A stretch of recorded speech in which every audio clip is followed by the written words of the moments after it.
Thank you very much, fellow Kenyans. I'm Babu, Owino, Member of Parliament for Embakasi East constituency. I want to take this opportunity to condemn the gruesome murder of one Albert Ojwang at Central Police Station, Nairobi.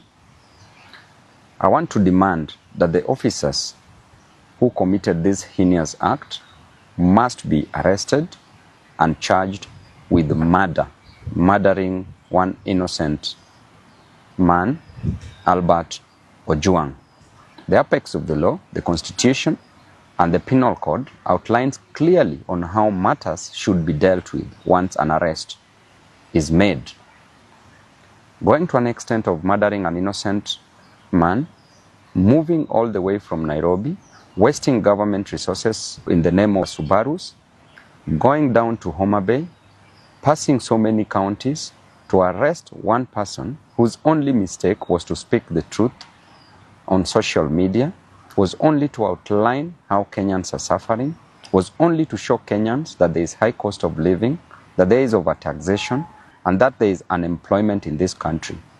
By pointing out unruly officers in the government by the name Eliud Langat, who is a Deputy Inspector General of Police, you take an opportunity to go all the way to Homa Bay, arrest an individual, arrest Albert, move all the way back to Nairobi, noting that there are so many police stations within Homa Bay County. You bypassed all those police stations, came back to Nairobi, took an innocent young man from the dad with an intention to kill, premeditated the death of one Albert Ojwang.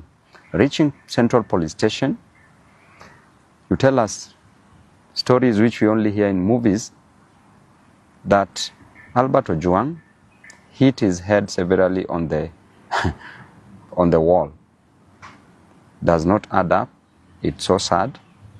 And what a time to live in this country, Mr. President, under your watch. You need to take time and reflect. You need to sit alone for a whole day. Reflect how you were brought up. Reflect how your mom brought you up. As you always say that you were brought up from a very humble background. Reflect on that. Reflect how far you've come to where you've reached.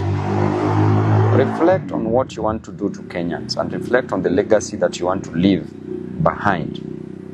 And I want to say that it is quite unfortunate that there are so many abductions, there are so many deaths of young men in this country. Since when are young people killed in a nation?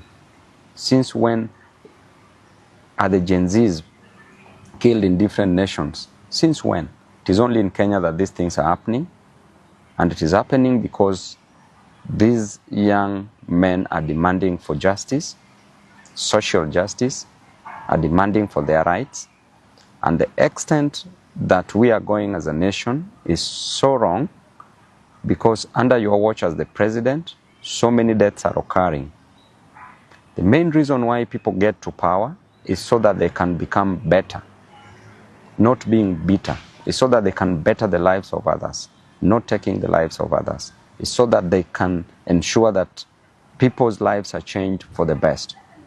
But what are we seeing in return? We are seeing bitterness, we are seeing cruelty, and too much cruelty breeds so much hatred, which is now occurring in this country. I want to inform the government that nobody will fear you. You cannot spread fear to a person who has nothing to lose, a person with no jobs, a person who experiences overtaxation, a person who experiences high cost of living, high cost of education, high cost of health. You cannot make such a person be fearful.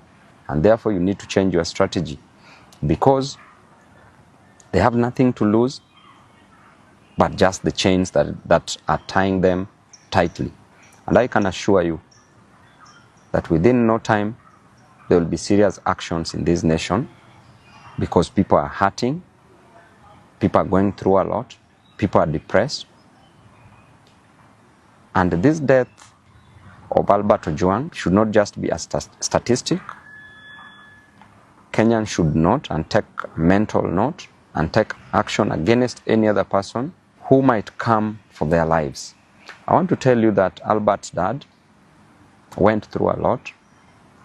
As he said yesterday on media, that he spent 20 years going to a quarry, mining stones, not precious stones, but normal stones for construction, kokoto, just to educate Albert.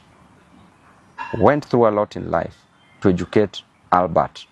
Then Albert graduated, became a teacher, had a 1-month-old child, a young family, a wife left behind, just for you to come and take the life of this innocent soul. We are watching you keenly. As a leader, I will speak my mind, and I will never give you the key to my brains. I will never suspend my reasoning just for blind following. I will die where Kenyans are dying. I will be with the Kenyans.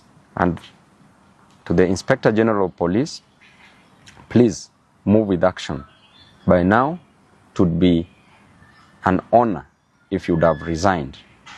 But because of greed for power, I know you won't. So what you can do is to take action against these culprits who have taken the life of an innocent young man. Thank you and God bless you.